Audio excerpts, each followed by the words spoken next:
A lot of the things that we do or do not do, spiritually speaking, many of them are traceable to the environment that we have been part of. And so there will need to be a reset to our practice of community life as believers. In our Christian communities, we need to go back again to finding out and actually living out what it means that we are charismatics, that Pentecostals, that it's going to have to go beyond tongues. Even in the administration of tongues, for instance, like the Bible said, if there's no interpreter, let the speaker stop, for instance. The truth of the matter is, when was the last time that you had tongues and interpretation in a Christian assembly? The atmosphere, the environment, the context within which you exercise your life is very important in determining the opportunities that you have. And I mean to say, even in natural context, we know these kinds of things. That some of us, we have challenges that are testimonials of the privilege or lack of it that attended to our lives at an earlier point in life. There are certain privileges in the spirit that even though in your DNA you have access by divine configuration, there are environments that catalyze possibilities. There are environments that inhibit those same possibilities. Imagine if you are in a place where they are telling you consistently that God has stopped healing the sick. God has stopped doing miracles. God is no longer doing this thing.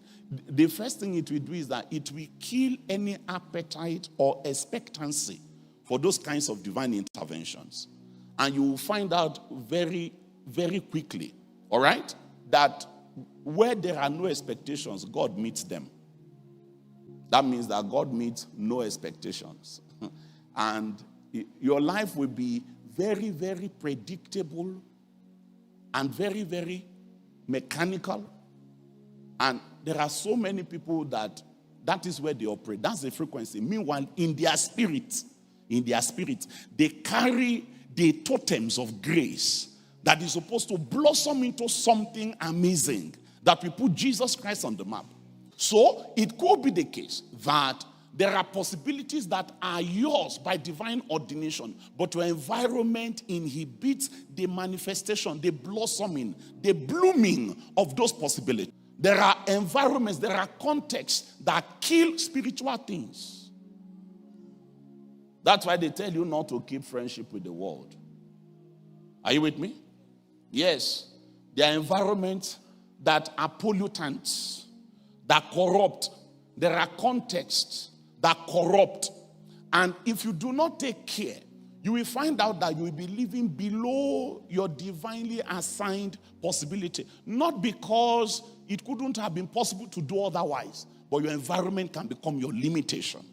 And it is important that, you remember the other day that Saul got into a company of prophets and environmentally, he acquired prophetic graces, and then people wondered, is Saul, the king.